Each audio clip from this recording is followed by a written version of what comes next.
As you'll notice, I'm wearing black today, and it's because I'm attending a funeral.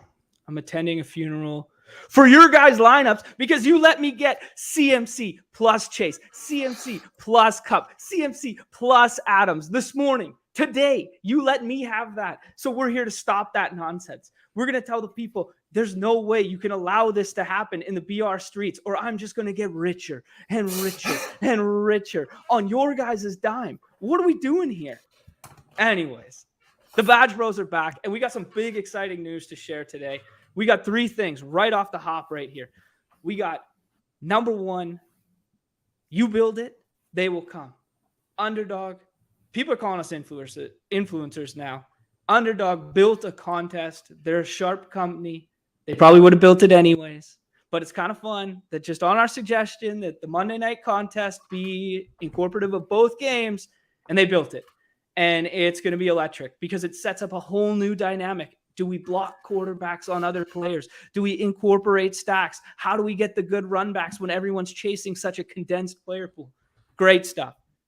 Number two, crossover stream. Two of them tonight. Numi, Nez, Spike Week. Badge Bros plus Spike Week. They're doing a pennant baseball one, and they're doing more BR content tonight. Number three, I promised a special guest from NBC Sports Edge, from OWS. I fucked up the day. He's coming on Friday. But let's bring in the boys, the true talent. Let's bring in the Badge Bros, Nez and Numi. What's going on, gentlemen? What is up? I mean, I say it every time. These intros, the level of entertainment value just through the damn roof. Like, this is WWE level content, man. This Yo, is Vince McMahon's out of job, you know? Has anyone filled that chair yet? I have no idea. It might be you. They might poach you from us. I'm gonna be distraught. Numi, what's good, buddy? Oh, just basking in this awesome in everything going on right now. That intro is fire. It's a great day, man. It's a great day. It's electric. Wednesday, favorite day for drafting for NFL. We get our first taste of practice reports. We get our first kind of glimpse at like pace of games, some projections coming out, and we can kind of dive in, and then we can bro science it while we're there, right? Because the projections aren't finalized. They're always changing and updating and whatnot. And we got to make some decisions of our own based on what we're seeing. So it's like Wednesday's a very interpretive day for us. 100%. Got to stay on your toes out here.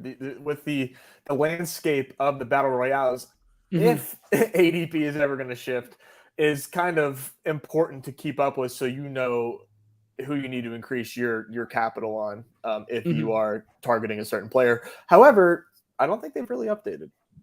Yeah, it's interesting. Based on that, we kind of had some chat on our end about this already, that the fact that it's not updating, we can kind of interpret where the ADPs are at right now for us and kind of really hone in, because they're not fluctuating, on builds that we like based on that ADP.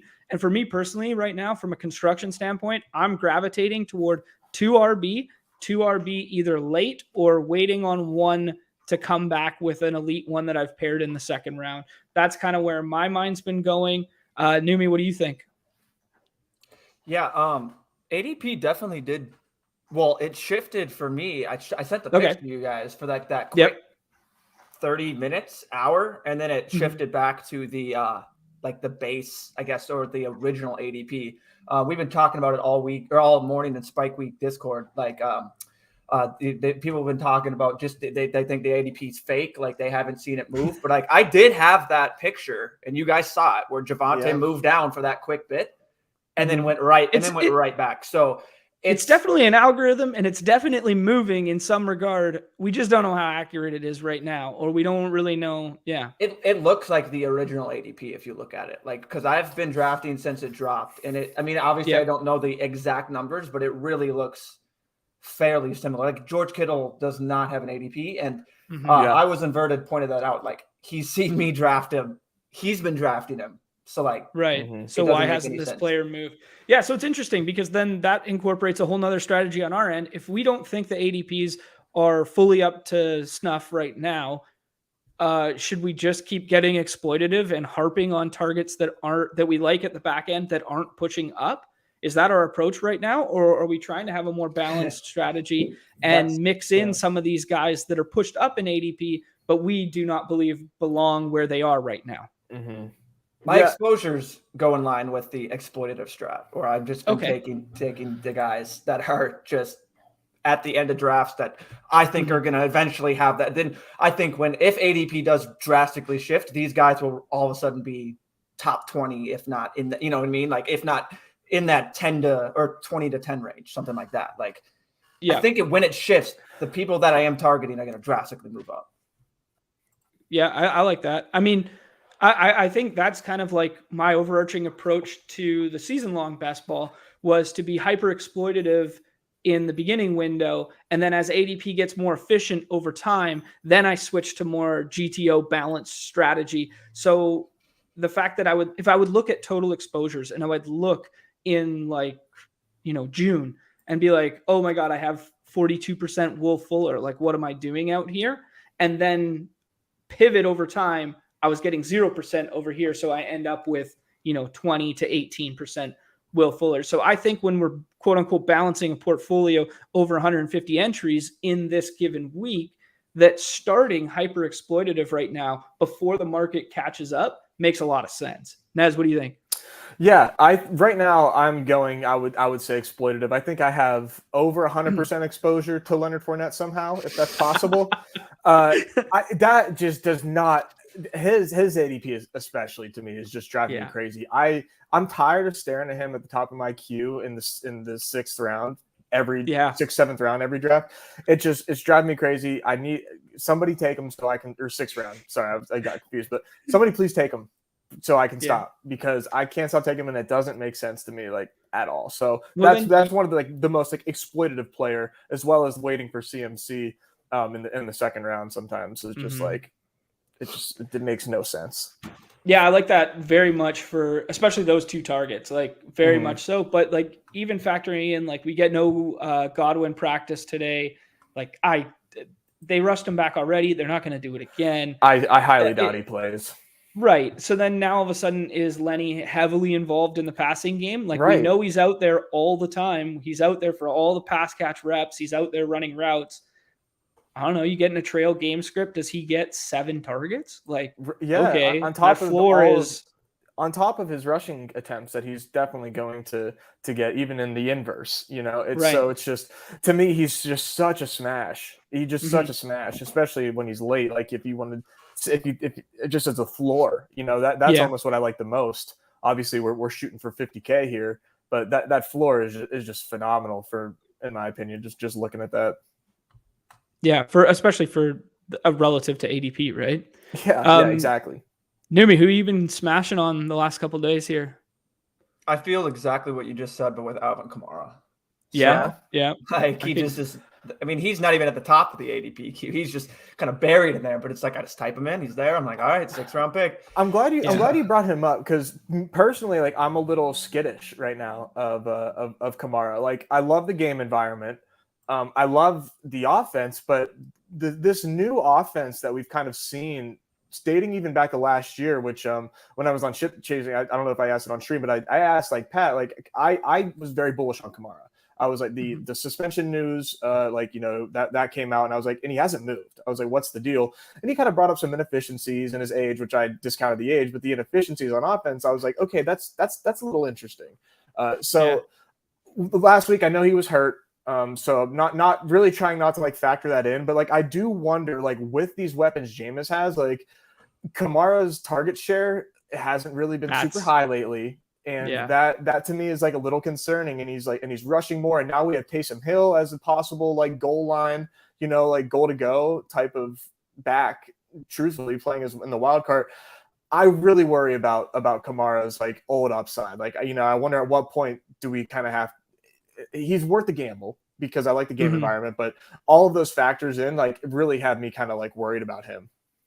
Yeah, I don't remember where I read it or saw it, but they were talking about how he was in for more pass block reps than he had ever been in when in previous eras, like with Breeze and stuff like that. I don't know what that means, but just thinking out loud and Just thinking running through less that. routes, I guess. Yeah, he ran 43% routes. 43% routes on 63% snaps. He had 9 carries and 4 targets. And yeah, Ingram wasn't much mixed in. But I mean, that game was weird too, because they had like a bit of a trailing script at times, no? Like where they were Yeah, that no, it was an ugly game. It was an ugly game. I mean, like Thomas got there, but it was like 17-16, it just right. Yeah, it's just a weird game. So maybe this was a little bit more of a shootout, and maybe Kamara can get there. Like, he's not a bad click, don't get me wrong. I mean, I'm always gonna be for a well projecting running back. I'm just all of those factors are scaring me, and I don't have a ton of him right now. Yo, let's dive into. Let's just go breeze through this slate quick. We don't have all the information. We don't have all the projections yet. We don't have all the pace data. But if we just kind of jump right in here and just kind of overarching thoughts on each game. I don't know what I did with this tab. I'm trying to zoom it in here. There we go. Let's just start at the top. Newbie, what are we doing with this Panthers-Giants game? 43 total, according to the good people at Roto Grinders. 22.5 on the Giants side, 20 on the Carolina side. What are we doing here? We talked a little bit about CMC as a nice target for us. Thoughts on any other pieces in this game? Yeah, I think CMC is falling to the potential, like I've seen him fall of a second round. That's an easy click. Him and Saquon are for sure first, second round, first round. And for me, Saquon normally is coming off the board at like the 7th pick if I'm doing it. But other than that, I like DJ Moore. And I haven't done many of these yet because I've been doing a more exploitative strategy, like you said. And then I'm now going to start to maybe take in when ADP shifts, then I'll kind of catch, just like you stated early on. So, but I like DJ Moore. I'm maybe I might max. I don't know. I have 57 drafts right now. Nice. Yeah, you're on pace. So with the way it's going, I'm trying to rein it in. I might just stop at 100. But now I might wait a little bit, see how this news catches up in ADP. But I won't say no to a potentially one Daniel Jones stack, something like that, but make the pass catchers. But yeah, other than that, CMC, Saquon, and DJ Moore. Yeah, I think running Daniel Jones naked makes a lot of sense too, because that wide receiver core is so widely dispersed, and Golladay on those. Shepard is kind of like, he had the nice play last week, but he's still coming off the Achilles. Like, who knows? Tony is WR4, probably won't practice this week, maybe won't even play. I don't really want to pick one of those guys. And I think you're getting unique enough by just throwing in a one Daniel Jones share with a rushing upside. Yeah, I would go Lance if I'm going to do a naked. I wouldn't do Jones naked. I would just stick with Lance. Have you guys seen? Have you guys seen these tweets about the air yard share percentage of the leaders of this week? Richie James for the Giants is like 6th on these lists. I'm not saying take him, but it's just a hilarious little nugget that's come out of Eric and Rob were touching on that last night about basically targets and all that last night. So that was interesting to see Richie James up there amongst all those superstars. Yeah, not in this for me, but if you're grinding DFS, he might be worth a little. Yeah, no, for sure. Yeah, 3,200. Why not? Yo, McCaffrey, getting $100 bump. Obviously, he was quote unquote flat chalk last week that just didn't get home. But man, what are we doing here with CMC at 8,900? Is he just gonna be?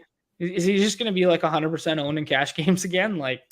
I don't know. Think. I don't know. Right? People. I don't know. I can't tell if people are scared of his performance or not. But for me, it's as long as he's healthy, taking him. Right. Yeah, it's like we got a big enough sample on Occam's who razor. CMC is. Yeah. Right. Yeah. Yeah. Take the best play. Yeah. Anything else to add on that game, or can we move on? Let's keep it rolling. Okay. Nez's Steelers, the Patriots. sir. We got 40.5 here. We got New England favored, and we got 21 and almost 20, 19.5 on the other side, team totals. We talked yesterday about how Najee most likely will be in there, according to Najee. So who knows?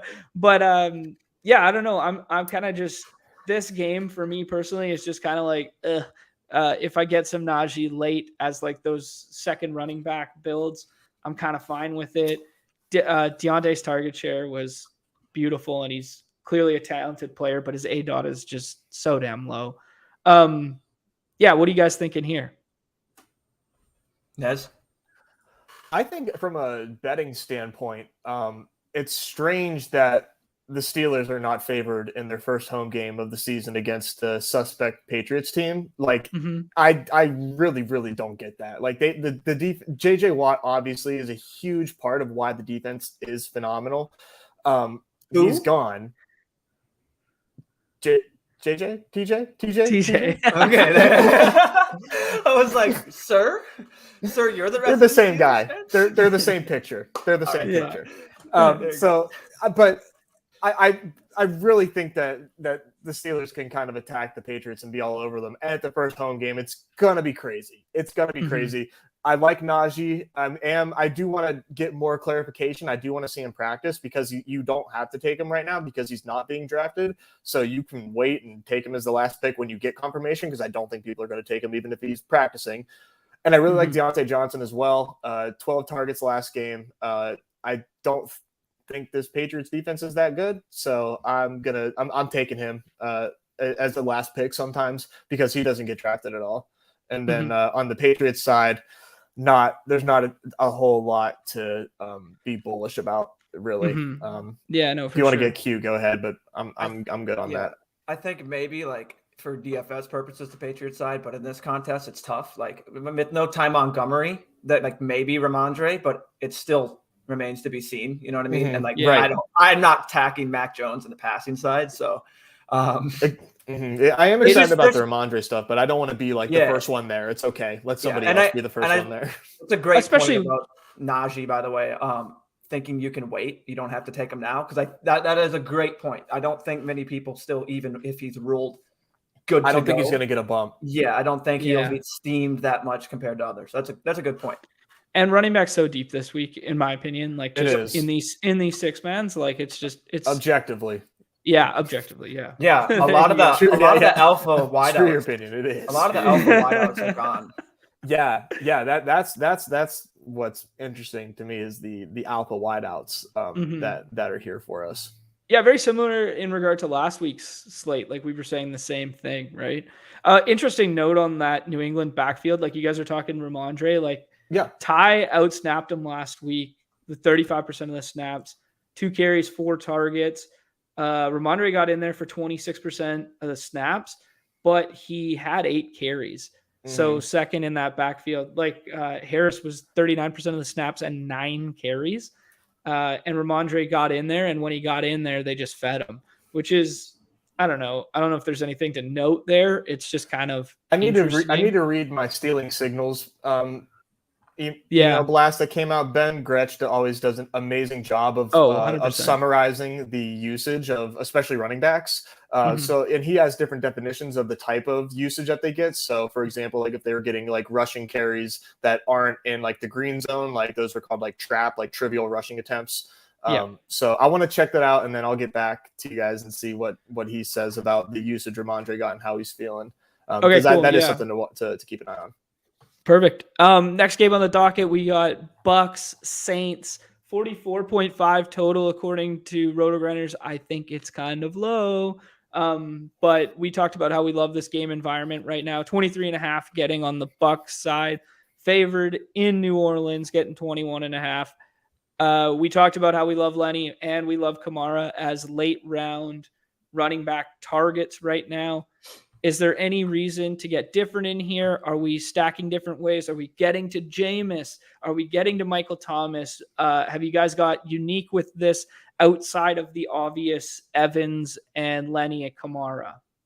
I've been attacking the hell out of this game. Okay, cool. The 44.5 total, like, has me like wanting to pump the brakes a little bit. I am getting close to like adjusting I am using personal rankings this week, getting close to adjusting them. I have a couple Julio Jones, and I have, I think, one Jarvis Landry, maybe two, but that's how I'm kind of mixing it up. I don't think I have a Jameis team yet. My QB pool is still pretty narrow, but I think Julio Jones, if it seems very unlikely Chris Godwin plays. Julio got some really nice looks in that offense. He was getting deep looks. They were designing short passes for him. Dude, like, when you see that, like, that is a signal. That's a signal. Yeah. Like, they are trying to get the ball in this dude's hands. Like, that is the way, like I would compare it to like how Drake London is using like USC, and that's why like I was really excited about him in Atlanta, just because of he's a playmaker, and I love that they view Julio like that, and he's free. So. I am looking. I'm looking at.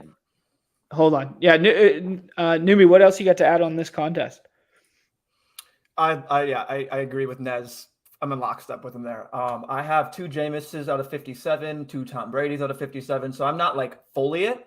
Again, I'm for quarterback. I'm very concentrated on 2 people right now. But I love it. I have 3 Julio, 3 Russell Gage, 2 Michael Thomas. I'm just going through my exposures right now. But I love it. I'll probably mix in some different. I think it's a great, like, not a great, but it's a good match. I mean, there's not many other games. Like it's the Arizona Las Vegas game, and then it's middling muddy games that are like in below that 50 total. So it's like this is one of the better ones, IMO. So I like it. Fully agree. You guys want to hear something fun? Yes. This took a bit to find. Julio Jones hasn't had a rushing attempt since week 11 of 2019. Wow. And he had 2 in week 1 with the Bucks. I love it. I don't know, like, Pat Carrain is going nuts right now. Oh, dude, that's wild. He looks good, dude. He looks good. That's all I'm saying. It's just like, if this is Julio of old, like, we saw what Brady did with AB in a limited sample last year, right? Now give Julio that like red zone monster, and like perceived he never scored the touchdowns, right? But like, let's say he just takes some of those Gronk end zone targets. Yeah. Come on. Like I'm getting pretty excited greater than Julio right now. Hill, people. Like, let's remember who the quarterbacks were coming. Right. Yeah. And it's hard because that offense that they were running in Tennessee, they have so many tight end sets and so many like bunch formations that they were really treating Julio like just like a one-on-one alpha X in so many of those sets. Yeah. And a lot of them would be rotational when AJ Brown wasn't on the field, and they're just running one wide receiver sets. And I don't think Julio is necessarily that guy who's going to win one-on-one on the outside anymore. Like, but if you have 3 wide receivers on the field and you're creating crossing routes for him to get open or stuff like that, why not, right? I don't know. A little football bro take for you. No, sure. Yeah, so that's like one of my favorite little like sleeper deep picks at wideout that I think have a pretty high ceiling. Yeah, I like it. I was just trying to get back in here to see. I know they rotated him in the second half a little bit with Gage there, and I'm just curious to see what the overall snap share looked like. I'm not sure his snap share, but he ran on 70%. Okay, he ran on 76% of routes. So 76% of routes. Oh wow, yeah. I mean that's Let's go. You love to see it. You love to see it, and I mean I've just X'd Godwin off my board this week. I just don't 100%. think it's a thing. Yeah. Okay. Let's move on, or else we'll never get through all these games. Nick Chubb, Michael Carter, we're done. Yeah, literally, right? Yeah, we got Browns, Jets, 40 total. I've been mixing in some Nick Chubb because he's there in the 4th and 5th round. This is what we're talking about, late round running backs like this. I don't know. There's a narrative. Hunt. I don't know. He had you know what I mean? There seemed to be using them. Yeah, they used him in some goal line sets last week. The red zone think the red zone stuff was pretty evenly distributed, if I recall. But just in general here, I think it's just, if we're painting a narrative for ourselves, it's Browns find a way to get up early, and it's via the run, and then they run, and then they run, right? Yeah. So this is kind of a grossing game environment to even have a run back, because the pace of play, like the clock's just going to be moving in theory. Looking at the Vegas take on this. I know I saw a stat. It might have even been a damn TikTok, but like games with low totals. Games with low totals and high spreads, like they go under a lot, but just seeing that the Browns are like minus 250 against the Jets here, I kind of like Elijah Moore as a one-off. I don't think he's going to get taken a lot, and he has that like explosive ability. Yeah. So, obviously you don't need to like make sure you get Chubb too. Like you don't have to get, if you want to get cute, you can. But minus 250, it definitely bodes well for Chubb and Hunt if you want to mix those in and get unique. Yeah, speaking of those running back touches, it was Hunt last week with 5 red zone touches and only 2. This is targets plus touches. 5 for Hunt, 2 for Chubb. So whether that was script based, whether it was hurry up, whether he just happened to be on the field, or whether they like him at the goal line or something like this. But we've seen this rotation for years now. I guess 2 years now. Yeah. So yeah. Numi, anything to add on this contest? No, I'll never say no if you want to add in Elijah Moore, sprinkle him in a couple times at the end. Like, who can say no to Elijah Moore? Yeah, exactly. You know what I mean? Like, it's not someone I'm going to go out of my way to target, but I won't veto that. So if you want to get unique. Target tree was pretty evenly distributed last week, but Flacco had some insane amount. Like he had like 50 attempts or something like that in this game. And that's obviously not how the Jets want to play.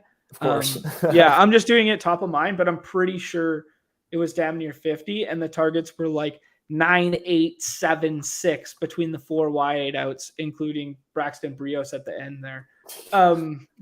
So just very, very interesting game environment. I don't know what to expect from the Jets. Dolphins, Ravens. Tyreek's going in every draft. He's going to be 100% owned. Lamar, 100% owned. Andrews, 100% owned. Waddle's getting sprinkled in late. And basically none of the running games getting touched here. Kind of like me some late Chase as like a bring back or a hedge against this game. But it's not overly sexy. I think just getting on that Ravens side and getting those Lamar Andrews stacks right now at their current ADP, they're pushing up now, and guys are going 6-7 turn double tapping that Lamar Andrews. But I'm kind of liking it. What do you guys think? What you got any takes on this, Numi? Yeah, I will say, sharp mind, Mr. I was inverted. I saw him take Edmonds 4 or 5 times with a nice bring back of Andrew. He was just taking Andrew solo. I had to pull the roto run, and I took Lamar from him each time. I said, "No, sir, you will not get that stack." And then he went bully best ball. Yeah, and then he went back and he took the Edmonds, which is something. It's not like it's just it wasn't fully on my radar, and then he put it on my radar. That goes to our point of last week. We're paying attention to what quality players are doing, and exactly, just picking up on those little nuances, right? But for the Nez got me on Lamar Andrews even more than I was, and I'm now sitting at 11 of 57 stacks on Lamar Andrews. So, oh wow, yeah. I mean that's my thought is like it's the best tight end on the slate, and it's the best quarterback on the slate, and they're going Lamar is my number 1 quarterback because I am getting him in the 4th and 5th sometimes. There's my God, are you kidding me? I will show you the teams. Like I'm not even kidding you. I have $150 $40 or 40% locked up in 57 drafts, and I just can't stop taking them. I'm like, this is the one guy of the few that you do not need to get a stack with. He can go. We don't need to go into what Lamar can do. But I love it. I think it's bully taking Lamar and Andrews. And if people are starting to do that at the 5-6 or the 6-7, yikes! Because 6-7. I have some combos. Not saying they're going to hit, but I mean I have combos with Cup, a bunch with Chase, Adams, CMC, Taylor, all with that. Yeah. And I even have one with it was CMC and Debo, and Lamar and Andrews fell all the way back to the next. That's the pretty. nuts. That's the nuts. That's pretty. I'd like also getting a little unique, buying the dip on Rashad Bateman too. If you want to, if you're playing a lot of Lamar like I am, yeah, you know, I think like Bateman. Yeah, just I wouldn't do it a ton, but you know, I'm a believer in Bateman, and you know, nobody's taking him, and if Lamar goes nuts, like you're gonna you need him to, but we think he obviously can do it. Then sprinkle some Bateman in there. This is another game like the Tampa Bay Saints game that I'm way more bullish on than Vegas has it listed. Yeah, way more bullish than the 44.5. Okay. I've warmed up to it a lot since yesterday. For my running take, I kind of did a double take, and I went, that wasn't really the smartest thing to say. And I kind of looked over, and I'm like, Lamar has the highest ceiling projection on most sites that I've been looking at. So it's just like, I want Lamar. Yeah. Okay, I think the next contest here is simple as that. Really interesting. The Washington football team and the Lions, 48.5, 25 on one side, 23 on the other side. Swift is 100% owned. No one else in this game is 100% owned, right? Swift goes every single draft. Yeah. No one else is 100% owned in this game. For a game with such a high total, with such high implied team totals, there's a lot of fun ways to get different with this one if we think this game is going to play the way we think Vegas thinks it'll play. Mm-hmm. Yeah. Yeah. Like I said yesterday, really excited about this game. I don't think I would bet the over necessarily just because it's but it confirms, my priors looking at this game that, hey, I think it's going to be an exciting game. And they clearly think so too. I love that the spread is tight with the total as well. So that kind of increases the shootout potential here. I love Gibson, in this matchup, but for whatever reason, I haven't been able to click on his name as much as I really want to. But I wish I did, but I got a little bit of McLaurin here. I think to get cute, little Logan Thomas, potentially. I've mixed him in twice as a naked tight end. Yeah. And of course, like Hawkinson's in play. He might be close to 100% taken, but he's low on ADP. He's a good fallback when you're waiting on that tight end, and it kind of comes to you, and it's like him and Kittle, Schultz maybe, Hayden Hurst. That's kind of like the little grouping of that 5 through 8 ADP where you miss on the top 3 dogs. Yeah. I like all the studs in this game, and they're not like you said, they're easily taken. Other than Swift, you kind of got to take him within the first 2 rounds, or you're not getting them. But everyone else is easily had. Oh yeah. Yeah, I think Amon-Ra is going to be one of those guys that gets priced up in DFS this week, and like people get away from him. You know what I mean? They're just like, oh man, we just can't keep buying into this kind of thing. Yeah. And he just becomes kind of like in that no man's land tier of price point, and you're going to get to him to get different in this game kind of deal. Numi, anything to add on that contest? No, I love it. I like getting, all the guys mentioned there, even Dotson, Chark, like your Chark call yesterday, you know what I mean? Definitely doesn't hurt to mix that in. So honestly, this could be it's for Vegas totals. It's, I think, the second highest one. So, when I saw it too, definitely. I will say, I also like Carson Wentz. I don't know if you guys mentioned, but that Lions defense is bad. Yeah. I think I have just 2 shares, actually. 2 shares of Wentz, but I don't mind them. I like them there. Are they're stacked shares or unstacked yes, shares? They're with McLaurin, and I think one's with McLaurin and one's with Thomas. Okay. I like that. I like that too. He looked. It. They were letting him sling it last game. And, he still has, in my mind, he can. I don't know what his rushing attempts was, but I know he can still.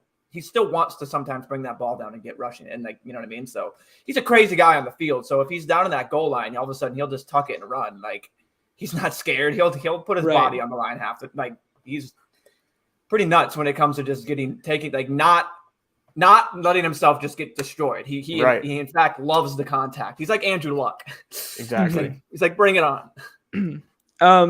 We got Jags Colts next. Colts with a 25 total, Jags with a 21.5, 47 overall.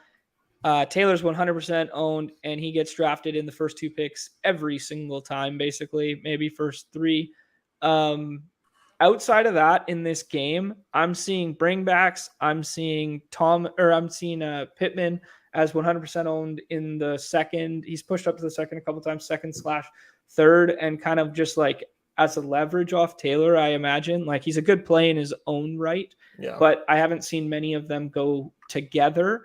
And I've only really seen Kirk go as a bringback. And this muddled backfield on the Jags side, nobody's really getting there so far.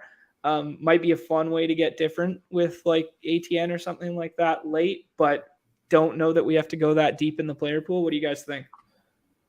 They're so fun in theory to like think about like how like we don't want to take them, like nobody else does, you know, but I don't know that getting this cute is needed. But I think if you do want to like take Travis Etienne here as, you know, somebody like as a bounce back option, you know, he had some big drops, but you know, they clearly want him to be the guy that to be a guy. I know, right? Like brutal stuff, dude. Really brutal, but it is, you know, that is positive usage. So not like the worst idea in the world to try to like get different at running back there, but there's just so many other like really safe floors at running back that it's tough. Yeah, but we're trying to win a 50,000 person tournament, right? I know. So yep. I mean, like there's a lot. Yeah, the thing about ETN is that you talked about those drops. Like if he catches that one deep in the end zone, there's like 30 plus yards. Like that was just a flat out miss, like by Lawrence. But it was like 30 plus yards plus the score, and then he dropped the one that was like a 2-yard little drag route. Yeah, like we're having different conversations if he scores. Right. Yeah, and then it's funny because the following series they bring in James Robinson and they run the exact same play. Robinson catches the ball and goes into the end zone, and now it's like, whoa, split backfield. Yeah, damn right he did. Yeah. Love that for my best ball shares. Oh, we love it. We love it. Newbie, what do you got for this game here? Yeah, I like the idea of exactly what you just said. Is mostly I've only seen Kirk go with a Taylor like as a bring back. So I initially when I kind of did that, I'm trying to find it. It's going to be impossible to find, but I just took a Kirk. You know what I mean? Like I just took a Kirk with it. Yeah. You know what I mean? I think I haven't seen a Kirk Pittman really. No one really. So that's an interesting little thing. But yeah, I like that. I like this game a little more. I even targeted the pass game. I took Matt Ryan with the Michael Pittman. So nice. So just leverage off that. It's just one share, so it's not like I advocate for it, but yeah, I like it. ETN has been a click of mine 4 times. So I mean that's quite a bit. Okay. I like it. Mainly because of what it's funny because I didn't go Gibson like you, and I thought more people would maybe go Gibson, but I said went the opposite way, and I was like, well, I'll go ETN because they're in the same. They kind of project the same. It's not very close, but so that's what I did in terms of ETN was hyper efficient on the ground last week too. Like like just in general, like it was like 10 yards per carry or whatever. Like he only had 4 carries.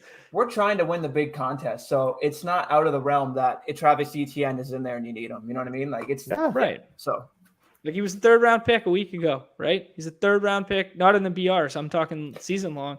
He's a 3rd round pick.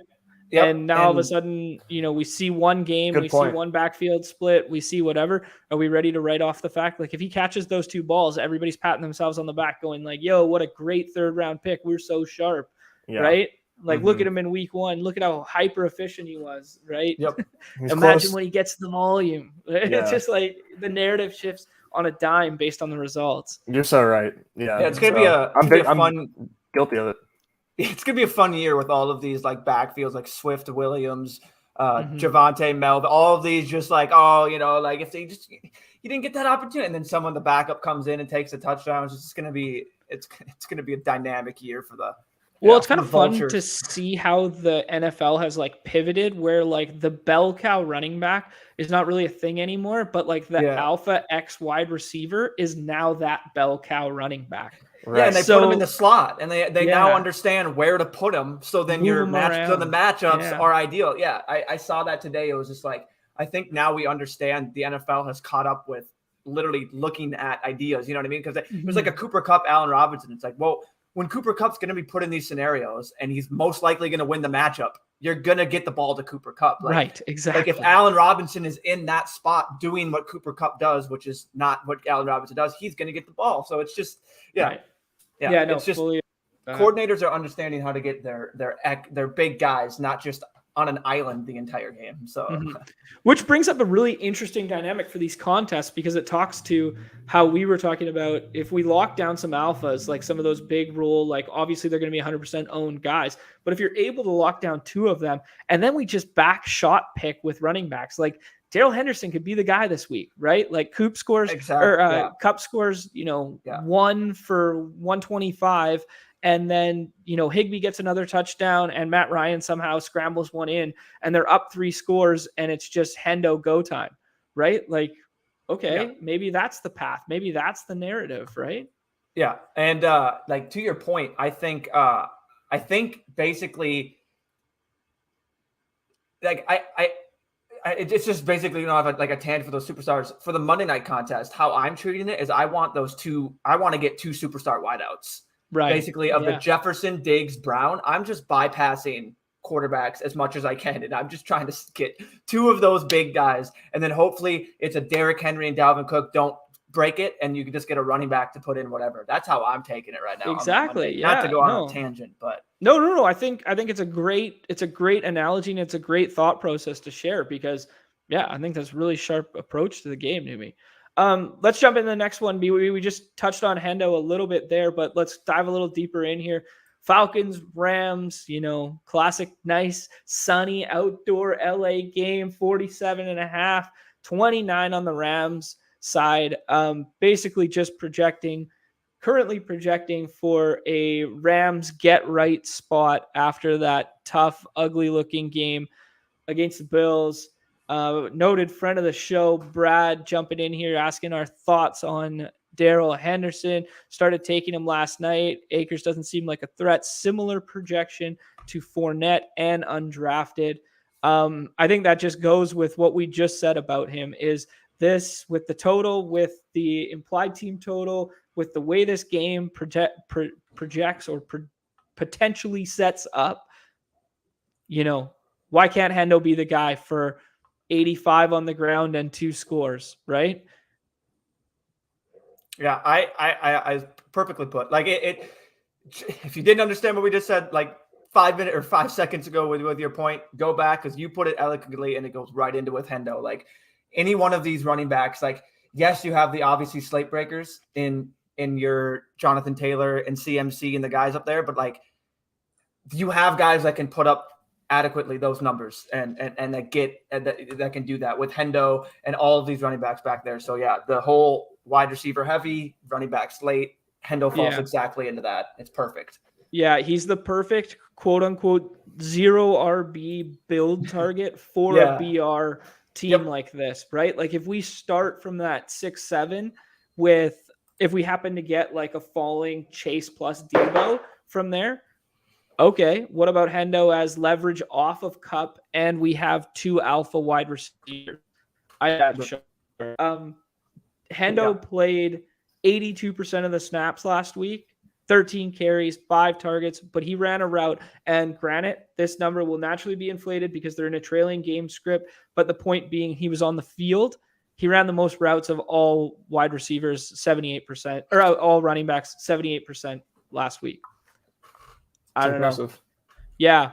So, I mean, obviously game script dependent, and that's the fact that they were chasing points all night. Yeah. But it's hard, again, we don't want to overreact now, take the overreaction and be like, oh, look at all this. So I will say, we'll see how this, we'll see. And I'm not saying that you're saying that, you're just pointing it out. But that's for me, it's kind of like, it's noted. Let's see how that plays out. And if that continues to be the trend, you know what I mean? Not just go in there, and just assume that. But not saying you did, but 100%. For sure, love that. Love all that. Yeah. Interesting thing is Pitts, obviously bad week 1. Yes, dog, man. All right. I apologize on the whole. He did not like that Hendo talk. He is not he said, "What are you doing, man? Come on." What an animal. This is great. The Pitt's going, like, obviously down week last week, but no discount this week. You know, the field's sharp enough to recognize he's 100% owned. He's probably the number one guy in that passing attack. Are we going back to the well with his price tag right now as a third round? Are we mixing him in no matter what? Are we? I'd like to. I think I have him more in the 4th, 5th, 6th round. I'm not even kidding. Nice. And I'm not even kidding you. And probably, like, I think that's maybe in some, but dude, he's been taking. If I'm not taking him, he's going at that 5-6 turn. Wow. See, I haven't been that fortunate yet. I've done 30 of these, I think, something like that, and I haven't seen him go that deep. I see him constantly paired with Cup, but yeah, wow. People are not. Yeah, so I've been very, very cognizant of when you said the whole Cup thing, and I've seen it a couple times. Granted, I think one of the couple times was me, but I haven't seen people been doing it. Like, they haven't been doing. Honestly, more people have been gravitating towards CPAT. Yeah, and Cup. Interesting. So, well, there's the results thing versus the projection-based narrative, right? Yeah, like people see the results with CPAT last week. They go, oh yeah, it's the same as last year. Let's go with him. Oh, Pitt's just the hype train again, blah, blah, blah. But the thing is, one's 100% owned and the other isn't. So I personally am probably gravitating to CPAT right now as like a leverage spot, but I'm mixing in both. I don't think CPAT is leverage. CPAT's at 14 ADP, so he's going all the time. He's at 14 now? Okay, never mind. Yeah, if he's going right next to Pitts. Oh, okay. There you go. I was taking him a lot, like, really late, early. So that's why I'm saying the ADP has updated a little bit, but it just doesn't. I don't know what is happening with it. I've sent out a feeler to get, and I haven't got a response, but I would really like to know, and I think a lot of people would, because it's just I think it's just kind of like I'm not paying any attention to it. You know what I mean? Really, I disregard it right now. Like, I'm not paying it because I am with the people that aren't being drafted. You know what I mean? Like, I'm paying attention to that, but it's like I'm not really going. It's hard to pay attention to it when I don't believe in it. Right. Yeah. Okay, we got 4 games left, and then let's hop in a couple drafts. Let's run through these 4 quicker than that. I don't know. Let's just try and get through it quickly because I got the itch, man. I got the trigger finger. I'm ready to draft. You know. I know. Okay, we got a 49ers get right spot at home versus a perceived bad Seattle team that pulled off an upset win. Offense looked more competent than expected, and it wasn't through Penny. It was through Geno. I don't know if there's any takeaway there. I think it's still going to be very, very hard to project on a weekly basis. At the best of times with Russ, it was hard to project whether it was going to be a DK or a Lockett week because it was hardly ever both. Now with Geno at the helm, I don't know that I'm really wanting to make those bets at all. For me right here, we talked about the Kittle spot yesterday. I'm looking at basically no bringbacks, and I'm looking at Debo, Kittle, and some naked Lance. Anything else to add there? Do you want me to start it with it, or do you want to go next? Because we've been talking about it a little. Just I'm super bullish on Debo this week. He's lockstep with him. Yeah, he is my number 2 receiver this week, and I've taken him number 3 overall sometimes just because I've been luck boxing into a lot of top 3 picks right now. I know what was me, but like I really want Debo. Like, I really want Debo this week. With no Mitchell, like, his usage should be astronomical. It should be just like prime Debo. They're minus 450 money line to win this game, first home game. I mean, man, I'm excited about Debo this week. That is the only lean I have other than taking a little late round Kittle as my last pick, mixing that in a little bit, and a little bit of Lance naked or with Debo, preferably naked. But I like Lance this week. He's one of my 4 or 5 quarterbacks that I've drafted so far, and that's it. Naomi? Yeah, I think how I'm approaching this is next week people are going to be talking about RB1 / wide receiver 1, Debo Samuel again. I really think that, and I should go into it because I don't know if there's something in his contract that maybe stipulated how many RB carries he can get. I thought that was maybe a thing. Maybe I'm fixating that myself. Maybe I am. There was definitely talk about that. I don't know if it came to fruition, but yeah. I literally, and I told Nez, I'm like, I envision 2 game scripted end arounds to Debo in which he takes one of them to the house. I feel like they're going to, whether it's on the ground, short passes, deep passes, they're going to feed him the ball because that's what Shanny likes to do. And I think next week Debo will be that. And yes, he's going fairly high, so it's not like you're getting the discount, but I think he's worth it. Trey Lance, yes, I love him. I think people are just next week going to be talking to the same. It's going to be the overreaction. They're overreacting this week. He's bad. He's not this. He's not that. Well, guess what? I'm going to get him until he finally produces that, and now everyone's on him. You know what I mean? Like, I'm going to get in before the steam. Like, so I like Trey Lance. I even mixed him in with Ayuk. You guys know I had the Kittle call. He's my third highest tight end. I love it. The only one I've mixed in is Penny. And then I did do a Lockett. I didn't do Metcalf. I did Lockett with a Debo. Swift not practicing. Interesting to note to this. So Brad brings up the fact that Swift isn't practicing, a 45-minute ago report. They elevated Justin Jackson from the practice squad and signed him maybe 3 hours ago, something like that. Say it ain't so. Say it ain't so. Very interesting. Just to couple that to couple those two there. Yeah. And that's why a lot of the points, just like any DFS show that we talk Monday, Tuesday, now today, can just be thrown out the window as soon as we get news. So like you guys all know that, but yeah, that's interesting. We'll have to play that by ear. I don't know if that necessarily moves Jamal into like. Well, I was just about to say, like, you know what Jamal led the league in after week 1? Carries inside the 10. Yeah, no, it's. Well, I don't know. Nice game environment. You get Jamal. Not out on it for sure. Like that's interesting. That's a top pick in these BRs that is going very early. How much do I? Yeah, he's going maybe 8th overall, something like that. Okay, let's keep pushing here. Anything else we got in that game environment? I don't think anyone's touching the Seattle side. Okay, Broncos get right spot at home versus a perceived bad Texans team. We saw a weird distribution of targets from Russ to primarily tight ends and running backs, and then all of a sudden he started slanging it when they were down and started mixing in Sutton and Judy. Not as much KJ Hamler as we had hoped. KJ Hamler had that one end zone target that was, I don't know, that one and a sideline ball that were both for like KJ Hamler type 30-yard plays that he just didn't come down with either of them. One he was interfered with.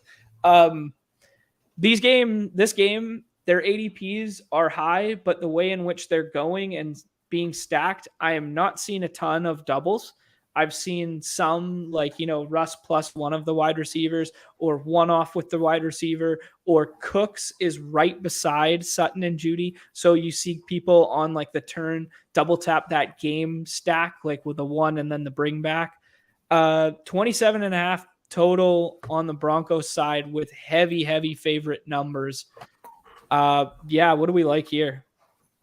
I will say from the 57 drafts I've done, the one thing that maybe makes this ADP seem so fake is this game, because at the round 3, the top people on the board are Russell Wilson, Cortland Sutton, Jerry Jeudy, Brandon Cooks. Every single draft. I mean, I'm talking every draft. He's available. Yeah. So like that's not expensive at all. It may be popular, but it's not expensive. So to get different in your picks would be my recommendation, because you can easily. I mean, you can Brandon Cooks doesn't go drafted half the time.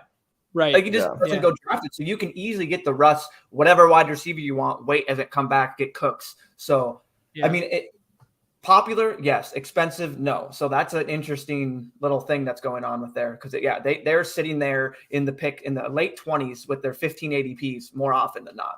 Mm-hmm. Do we like anything on the Texans side, Nez? No, just maybe like Brandon Cooks, because he's going to have a really nice target share. He's going to project pretty well, and he has a high ADP, but it's not real.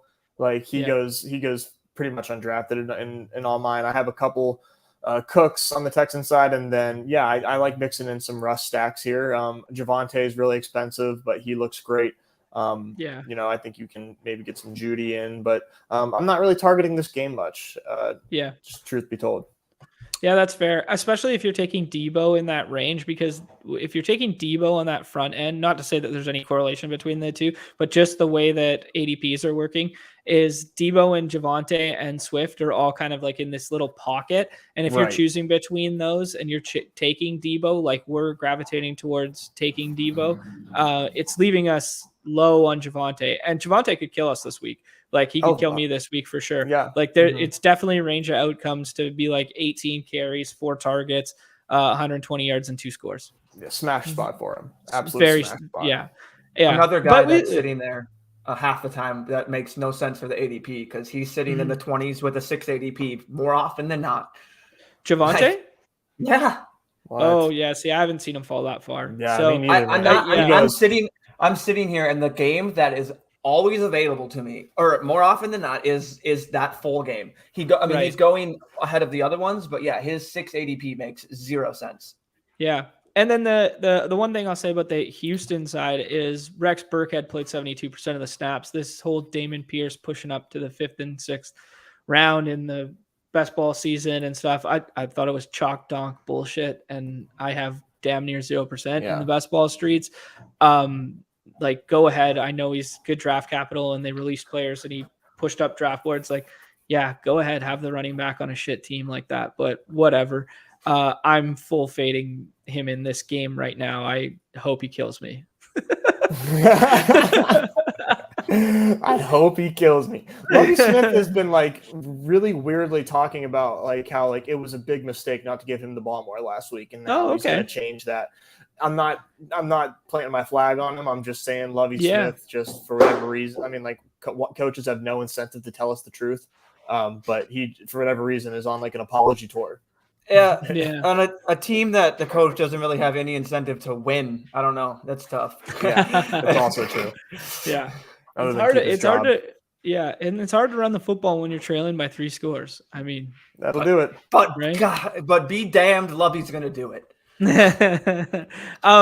Next game, highest total on the slate. We got Adams and Waller pushing up 51.5 in this Raiders Arizona game.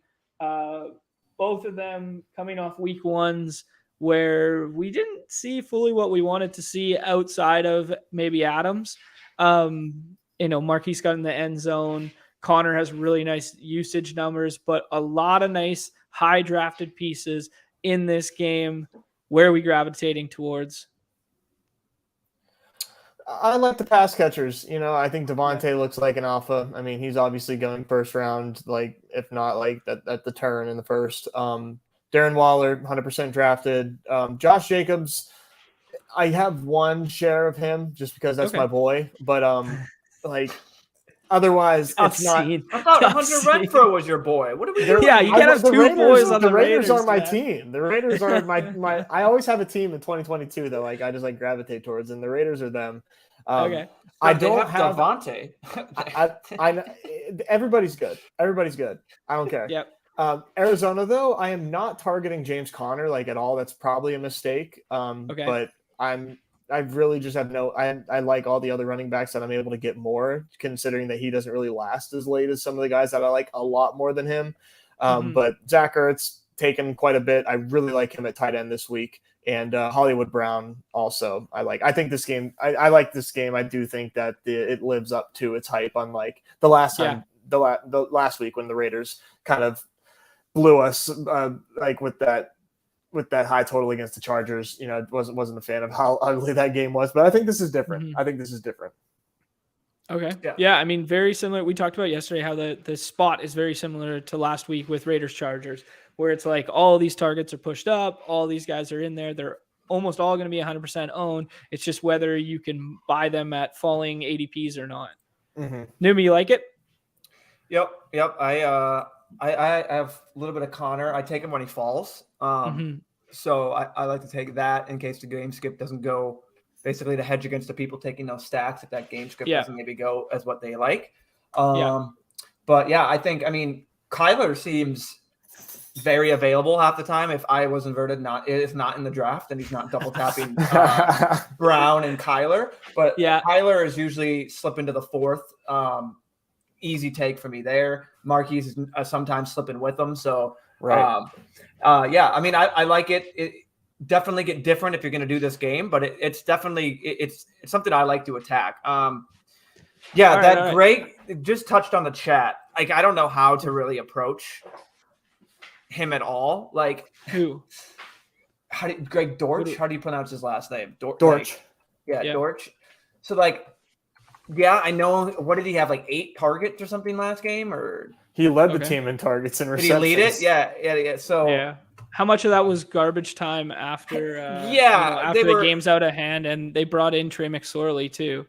Like, so I mean, Kyler didn't play that whole game. It might have just been all McSorley targets for him. For sure, yeah. But I don't know. I'm just throwing it out there.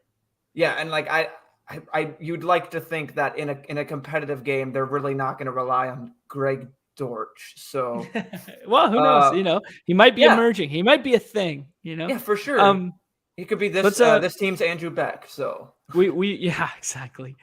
We've talked for an hour. Let's talk this last game out. You guys talk out this Bengals Cowboys for me. 41.5, 25 on the Bengals side, 24.5 on the Bengals side, 17 on the Cowboys side.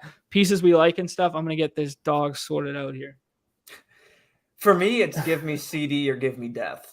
I know you're huge on CD this week. I'm going to basically just get shafted by CD, and I'm okay with that. But I mean, the dude's ADP. You want to talk about another ADP that doesn't make sense? 15? No, he's going undrafted. A lot of times. He's just the reason why I have 43% of him so far is literally because it's just he's there. Click. Okay, he's there. Click. Got to get him in this combo. Got him in. It's like, guys, he's CD Lamb. I get it's Cooper Rush, but he didn't come off the field last week, like ever. I think he got like 98% of snaps or something. Yeah, and I get that I'm pretty sure he got called out. He didn't have the effort. He had the drop. He didn't look like he was running. Blah blah blah. Like, I'm gonna bet on CD Lamb and not overreact on 1 week and just hope that CD and I love the run backs with a lot of the Bengals guys. Mixon. I like Higgins.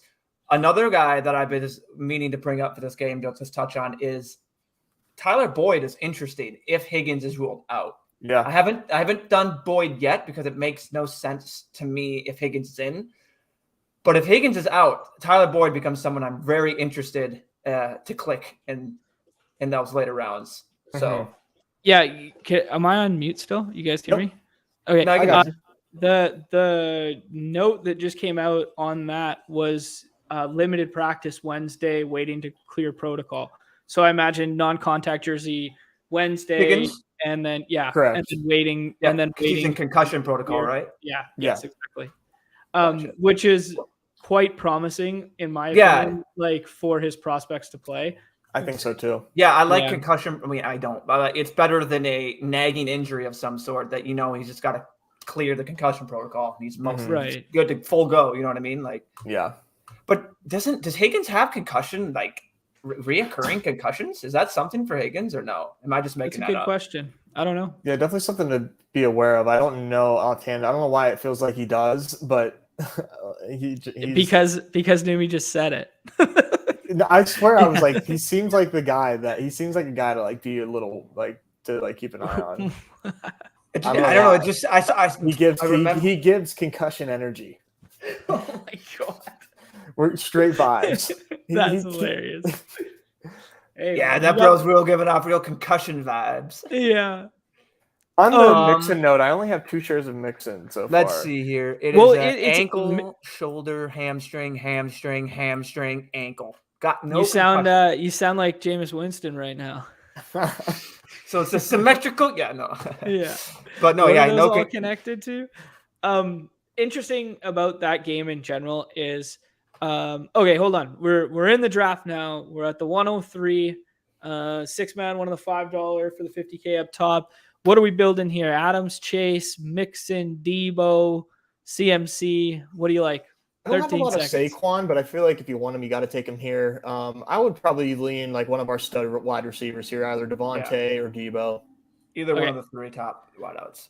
All right, let's go Devontae, and then we'll pray to the great fantasy gods above us that one of Barkley or CMC come back, and Barkley goes next. Yes, Yeah, so Barkley's Nez was 100% accurate in his projection. Yeah, I only have Barkley's one share of him so far. I like him, but I only have one share right now. Just Only based on and my then draft CMC position. goes next.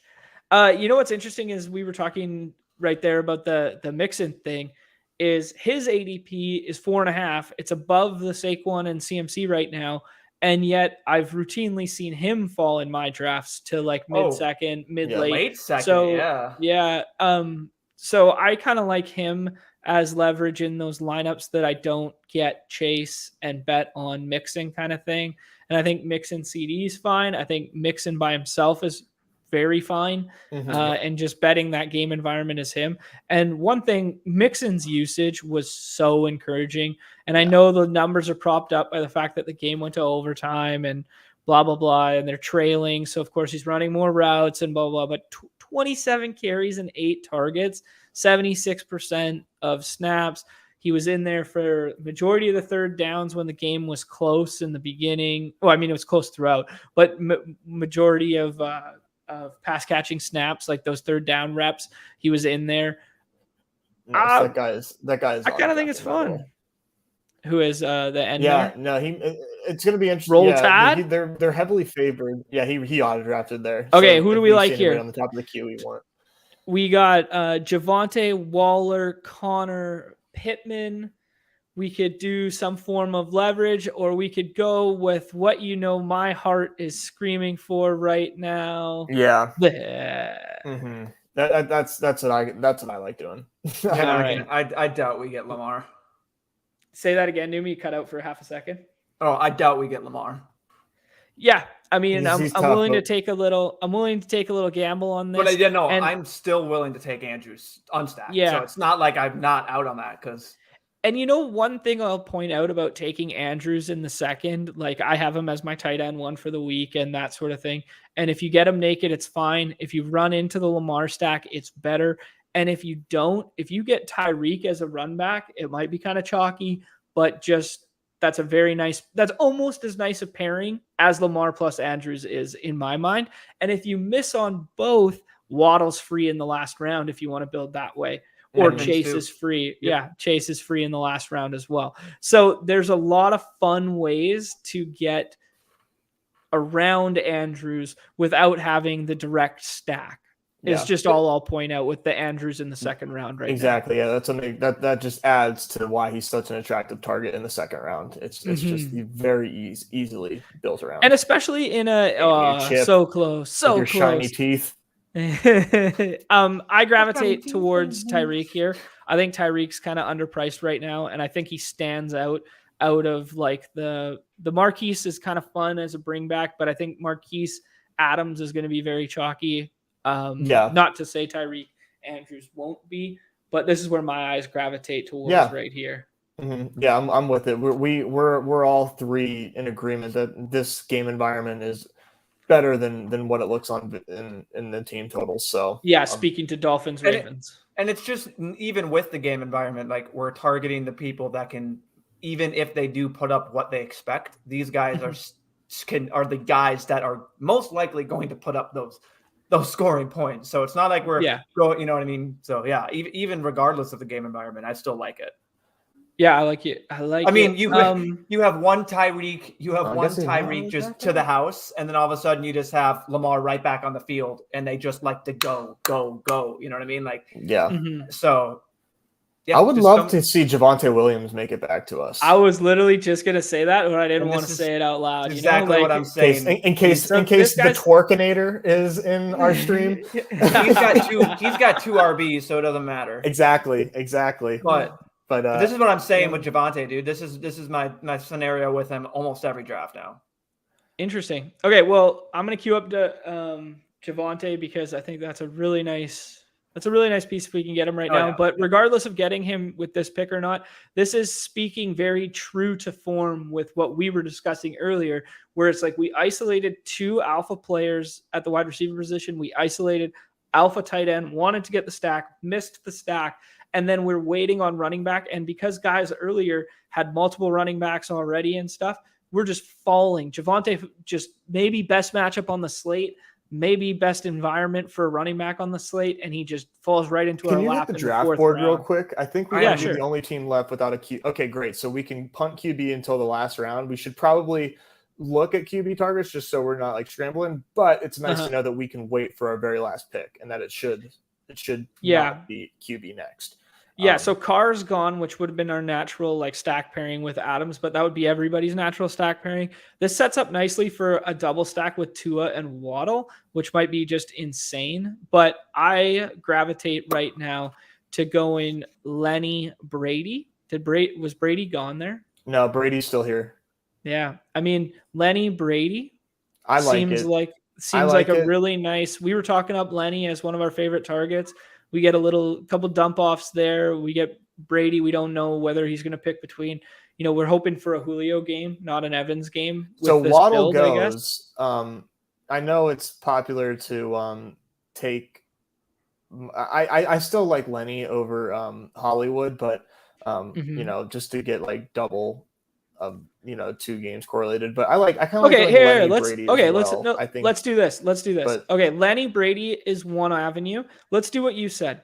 Let's take Marquise because he fell a little bit there just to get that correlation that you're talking about. We got this Adams plus Hollywood Brown, but now we're gonna either have to run Tua with Hill or interesting thought, naked Lance in this build. I was already going Lance with a stack, so that was my vote. Yeah. Okay, I like it. Actually, mine was to go CD. Of course. Like, what are we doing? What are we doing with CD not going to get drafted? Yeah, people are scared. People are just so scared of Cooper Rush. Terrified, right? And yeah, I mean, you're gonna when you win this slate, clip this, Numi. When you win the slate with CD Lamb. You can just put your face in the camera and just say, I told you so. I told you so. Guys, we're a humble broadcast around here. I think I've established that I'm a very humble broadcast. I'm so humble, man. Like, yes. I mean, yes. I just can't help it. I just love to just humble myself and just remain grounded. You have to stay grounded in this industry. You can't get ahead of yourself. You can't let things, the glitz and the glam get to your head. You just can't. Sorry. I don't even know how this. What did you win there? I'm sorry. What was that again? Oh, just the Mittens returns again. Just the smallest playoff contest that Underdog launched. No big deal. the smallest playoff. Oh Lord. Oh, I love it. No big deal. Okay, so we all in agreement. We got 12 seconds here. Naked Lance in this one. Yeah, I kind of love it. I think. Yeah, I mean, he had to run all over. Yeah, the weather was terrible last week, but he still had like 13 carries or whatever. I mean. He's at home. That division game that's gonna be nuts. No, Elijah could also be a bump for his carries too. So that's I like that thought process. Well. I really do. Yeah. Okay, so we ended up with a Lance, Javonte, Adams, Marquise Brown on the bring back, Tyreek Hill with Andrews mini stack, fun build. I think getting unique with having Javonte fall to us and then going naked Lance is what separates that roster from others. Because if we had just gone with Derek Carr there or something like that, we're splitting first with 300 people. Right, exactly, right. Because those were we ate a lot of chalk in that draft in theory, right? Mm-hmm. Yeah, exactly. So that's a great way to get unique is taking naked Lance, and maybe not everybody that has I don't know that how many people are going to run back the Ravens Dolphins game that have already run back the Raiders Cardinals as well. Like that's just you really got to be correlated heavy there. Right. Yeah. No. Fully agree. Friend of the show, Let's go, Brad. DMC3 Been killing it in the MLB streets. Noted quality player right there. Oh man, yeah. That's a hopefully shark he's in the friendly. water. Yeah, we swimming around. Us little guppies are swimming around. We got a member of the Batch Brigade here who I do not know. I have not seen this dude before. Just what is that name? Just a guy in 503. I assume 503 is an area code that I'm I about do to not look it up. know. 503. Just guess where it is. Oh, It's Nebraska. It's by. I'm pretty sure it's by your neck of the woods. Sort of. Maybe It's not? a state. Yeah, it's a state. It's a removed, U.S. so state near you. Yeah. Portland. US Portland. PDX. Oh, that's not that's close to me. Oh, I thought you were. Yeah. That's what he Oh, meant. yeah. That's what I should have said. I should have said. Yeah. I think Portland has one of the highest drug usage per capita in North America. Seriously. Yeah. So have you been to yeah. Chicago? Yeah. Or Miami? Like. No, I've been to Miami. I've never been to Chicago before. Don't. It's scary. It's fine. Yeah. I mean, yeah. If you're not going like, in like South Side Chicago or something like that, or like West Side, We're on the clock here. Cup, Taylor, Adams, Chase, go. That seems to be like the core four that go off over and over again here. I know Nez's heart is asking me to take Debo.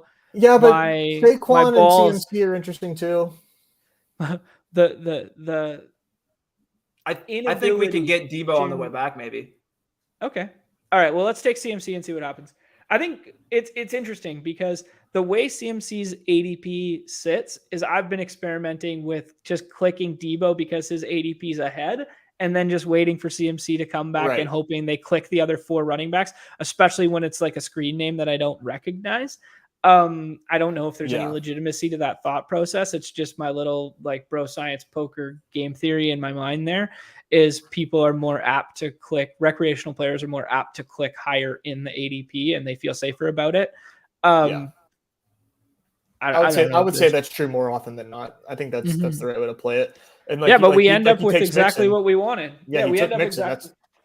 That's result of ADP. Yeah, in my opinion. I've done 50 of these, so gotta know how people are drafting after like 25 drafts. And then you do another 25. It's like, they're really just drafting the same. Sometimes, This is just such like a stale rankings. Like I'm just waiting for as soon as things change. Like I know the Discord just gonna be like blowing up, just like they're changing. See, I hope things don't change. I have the opposite approach to you guys. I hope things don't change and we can just put a plan in place that exploits what we're seeing over and over again. Because if the rankings never change, the chalk is more heavily owned and consolidated all around the same players. So I'll just start building crazy outside of this 36 player pool instead of having to deal with 110 player pool or whatever. It's like the olden days in baseball before ADP came. I mean, it was a very fun glorious days. Yeah, that favored us. I don't know. ADPs, I'm not. It's just until we get clarification on how often it is, and then we have to believe that because like if they say it is often, it's like, well, that's not true because like we can see it not changing often. But so Darren Waller right now is like a priority target. I hope Brad's probably about to take him or one. Brad's already got tight end. Brad's already got tight end. You wouldn't dare double tap. I've done that. I've there's been a couple drafts where people haven't really clicked the tight end till like nothing. It's like round 3, and I'll have that thing, and all of a sudden I've gone like, even Andrews. I'll get that Andrews, and I'll be like, they'll take Lamar before him, and I'll go Andrews and then Pitts, or Andrews and Waller, and I'll just be like, give me those. I don't think many people are going to be stacking that. It's not something I've done. I've honestly done it more with Kittle. Obviously unique. Obviously very unique. We talked about it last week on the stream, right? Like we literally talked about those bully tight end builds, how we were in a draft with just Brett and he double tapped tight end at the 6-7 spot, that 1-2 turn.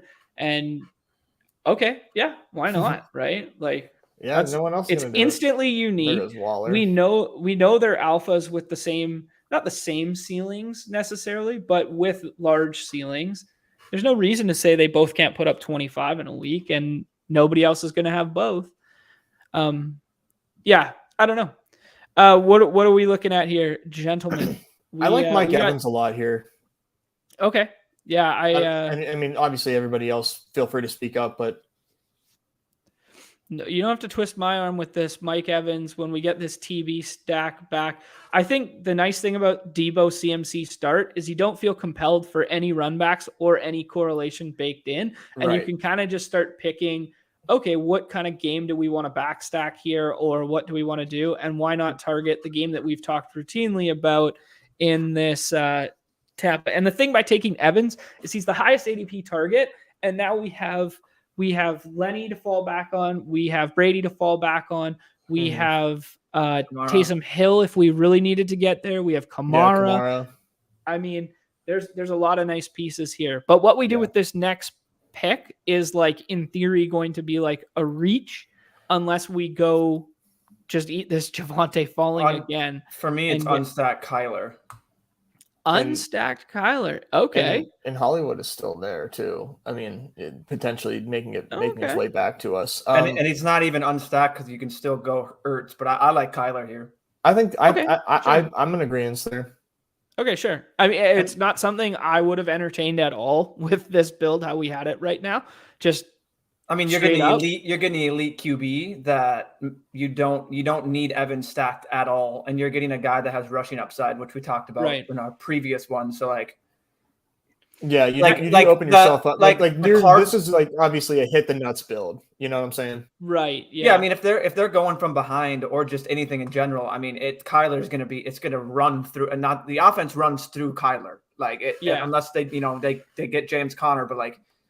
I see Kyler putting up a pretty, like, maybe he's right next to Lamar. That's why in the tiers. So sure. This is where I think projections can lead us astray. I think Kyler will project the best. I think Kyler will be like the highest, like, raw scoring point total. But I think with this roster construction, we've made a bet against that game environment. So by selecting CMC, Debo, and Evans, we've effectively foregone Waller, Adams, that's fine. All that stuff. We've made a bet against that game environment. What if Kyler has two rushing touchdowns? Jump us in there. Sure, of course. This is all part of, like, variables that can occur. And that offense runs through Kyler, and 2 rushing scores from Kyler is very plausible. I'd rather bet on 2 Lance rushing scores with this build than 2 Kyler ones, because I don't want to double dip in a game environment where it's going to be such a small avenue to success for this build for us to get home.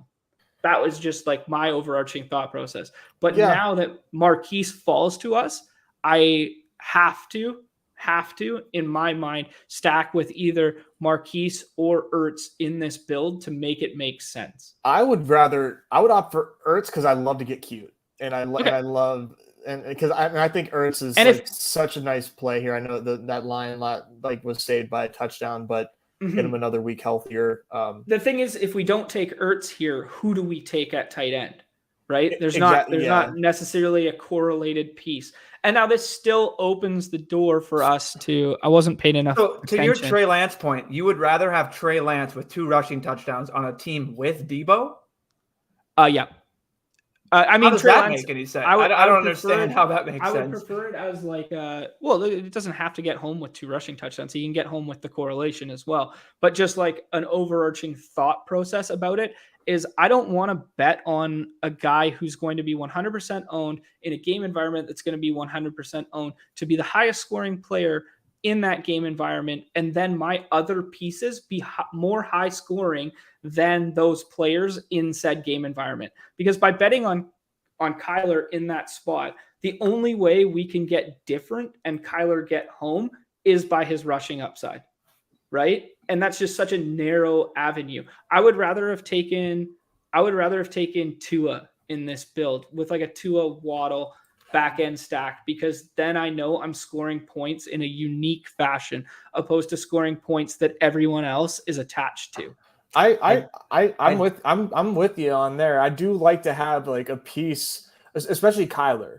I want to have I would like to have one of his pieces, and it kind of goes back to like what you said, because like Hollywood is going to be taken all the time. So Yeah, I know. I guess we'll have to end on a disagree. I disagree with It's that. okay. Oh no, it's beautiful. It's what makes these games awesome. Yeah, Is we 'cause can disagree all day, right? Yeah, 100%. I just think the ceiling that Kyler offers you, regardless of who you're betting on or not, even with that lineup, like it literally doesn't matter. Kyler could throw to Greg Dortch. Yeah. So Kyler would you have passed up on like Zach Ertz? I would have no. The thing is, I would have taken Ertz or Marquise Brown there. I'm not arguing that. I'm just arguing the whole in this build not taking Kyler. I think that's just being a little stubborn. Like I don't think that makes any Gotcha. sense. Yeah. I guess I would agree. I'm with you there. I think there's no downfalls to projections when you're literally looking at the teardrop and you're looking at anyone else up there. I'm looking at no one else besides Lamar. Even without projections, if I didn't have projections up there, I'd go, there's no one else besides Lamar or maybe Lance that has the upside of what he can do. And technically now in that build, if you did take him unstacked or regardless if you took him unstacked, you're also then leveraging that all of those teams, hoping that Kyler gets home without them having to get home. Sure. Yeah. So yeah. The analogy makes sense both ways, 100%. And that's the beauty of these games is like, there's no definitive way to build. There's no right or wrong here. Like it's not binary. It's like, we're going to build these teams both ways. It's just my mind gravitates towards that one and your mind gravitated towards that one. So it makes for interesting discourse, right? Like it's just, definitely. I don't know. It's just with the Lance thing. I would rather have my Lance come through a Lance Debo. Like if Lance is going to score 2 touchdowns, I get he can also have one to Debo, but I would prefer in that he doesn't have those rushing touchdowns in that scenario, and they do go to Debo. It's just an analogy. It doesn't have to be. Yeah. I mean, for what it's worth, I have Kyler and Lance 0.8 points apart. That's me. Yeah, and that's the thing. It's just in that build, I would go like I'm fine with Debo and Lance together. It's just when I don't know the whole rushing touchdown thing. Like I would rather have the betting against that whole game environment and just taking that one guy. Fine with the stack. Like I'm fine with the like Marquise. So yeah, no, I like it though. I like it. Yeah, it's a fun build regardless, and I'm happy for the sake of that build that we fell into the back door. And I think taking Ertz was a better build than if we had taken Marquise there. Yeah, I agree. Yeah. Anyways, as I made the call. I think it's going to be a big Marquise week. So I don't know. I don't know. I'm not high on Zach Ertz when George Kittle's sitting there. So. Fair enough. Yeah. Fair enough. But, Hey, everybody's favorite part of the show, the end. But everybody's favorite part of the show. We're going to close it out. Thank everybody for being here. Like, subscribe, follow. Numi and Nez going to be doing the Spike Week crossover tonight. They're going to be doing 2 shows over there, so be sure to check that out. Come hang out. Spike Week Discord, we're always hanging out. Twitter, whatever you guys want to do. Talk these lineups, share some lineups, talk through it together.